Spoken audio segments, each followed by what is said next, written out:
Freezing Order, a true story of money laundering, murder, and surviving Vladimir Putin's wrath by Bill Browder is the remarkable true story of how Browder, an American hedge fund investor, became a victim of the Russian mafia and Russian President Vladimir Putin's regime.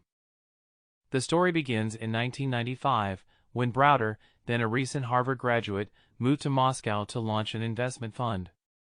Over the course of a decade, Browder built an incredibly successful fund by taking on risky investments in Russia's emerging markets. But as Browder's business began to thrive, he attracted the attention of the Russian mafia and the Putin regime. In 2006, Browder was arrested and accused of tax fraud. He was eventually released, but his business partners were not so lucky.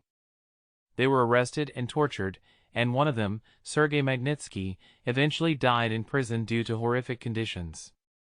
This was the beginning of Browder's crusade to expose the corruption of the Putin regime and bring justice for Magnitsky. Browder then turned his attention to the money laundering activities of the Russian mafia and the Putin regime. He uncovered evidence of a massive money laundering ring run by the Russian mafia, which had laundered billions of dollars in stolen money. He exposed this money laundering ring and successfully lobbied the U.S. government to pass the Magnitsky Act, which imposed sanctions on Russia in response to the murder of Magnitsky. In retaliation, Putin and the Russian mafia targeted Browder and his family. Browder was arrested and placed on Interpol's most wanted list. He was eventually released, but the saga of his fight against Putin and the Russian mafia continued.